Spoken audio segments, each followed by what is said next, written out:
Second day, আজকে পুজোর দিন। আর ওপরে এখন পুজো শুরু হয়ে গেছে, আমি লেট করছিলাম, রান্না বান্না কমপ্লিট করতে করতে লেট হয়ে গেল। কিছু শেয়ার করতে পারিনি কারণ তার কারণ দৌড়ে দেওয়ার কেউ ছিল না।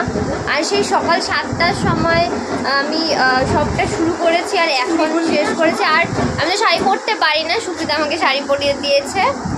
এই যে সুপ্রিতা, মানে সবাইকে আমি বলেছিলাম আমার ফ্রেন্ডদের, এখনও মনে হয় আর একজন আসবে, আর কেউ আসবে না। চলো শুরু করা যাক ভিডিওটা আজকের। আর আমাদেরকে কেমন লাগছে জানিও। আমাদের ফুল লুকটা একটু পর তোমাদের সাথে শেয়ার করছি, মানে মোটামুটি রেডি হয়ে গেছি, পুরোপুরি কেমন লাগছে সেটা পর শেয়ার করছি। তাহলে ওপরে যাওয়া যাক, কী কী হচ্ছে না হচ্ছে দেখা যাক। আর এই যে আমার বোন এসে গেছে, চলো আমরা এখন পুজোর ওখানে যাই, ওপরে দেখি কতটা কি হচ্ছে। এখন তুই কি করছিস এখানে? কি করছিস? কি করবি থালা দিয়ে? ও আমাদের আবার এখন চা দেওয়ার ডিউটি পড়েছে, আর কত কিছু ডিউটি পড়বে, সকাল থেকে ডিউটি পালন করি।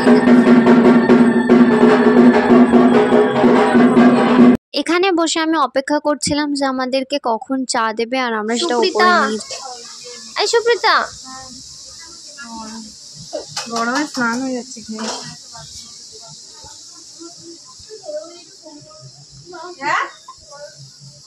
চলো এবার ঠাকুর ঘরের ভিতরেই ঢুকে দেখি যে ভাইরা কেমনভাবে সাজানো গোছানো করেছে।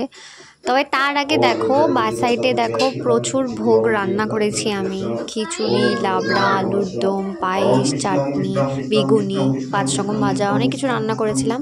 আর এই যে ভাইদের কাজ ছিল পুরো ঘরটাকে ফুল দিয়ে সাজানো, তো ওরা বেশ ভালোই সাজিয়েছিল।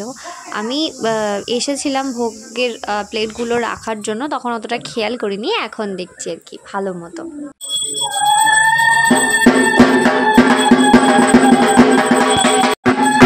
দেখতেই পাচ্ছো এই সাইডে ঢাক বাজাচ্ছেন উনি, আর তার পেছনেই রান্না বান্নার কাজ চলছে। আর এই দেখো খিচুড়ি সব রান্না বান্না করে নামিয়েছে। আরও জিনিসপত্র কোথায় রাখা ছিল আমি ঠিক জানি না। আর ওই যে আলুর দম তখন হচ্ছিল, তো আমি এক ফাঁক একটু উঁকি মেরে দেখছিলাম যে কত দূর কি হচ্ছে না হচ্ছে। সব দিক পায়চারি করে আবার চলে এসেছি ঠাকুর ঘর। আর হ্যাঁ, দেখতে দেখতে এইবার আমাদের অঞ্জলি দেওয়ার সময়ও হয়ে গেছে, তো সবাইকে আমরা ডাকছিলাম। আর এই যে আমরা এখন অঞ্জলি দিতে বসে পড়েছি।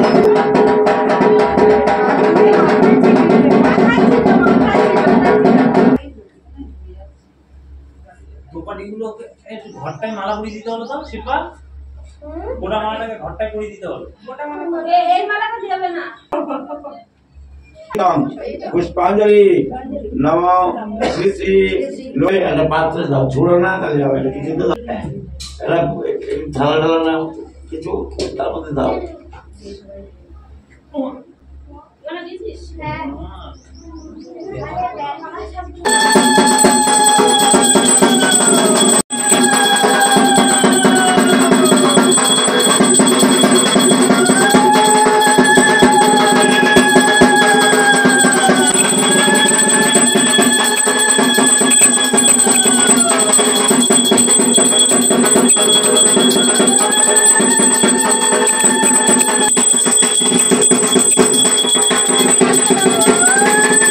দিন আর কোনো ভিডিও ক্লিপ আমি নিতে পারিনি, একটু বিজি হয়ে গিয়েছিলাম। পরের দিন সকালবেলা এই সমস্ত কিছু ধোয়ার পাল্লা ছিল, আর যেটা খুবই ভয়ানক একটা জিনিস ছিল। আর এই সমস্ত কিছু ছড়িয়ে ছেটানো ছিল, সব কিছু গোছাতে হয়েছে, প্রায় 3-4 ঘন্টা লেগে গেছে।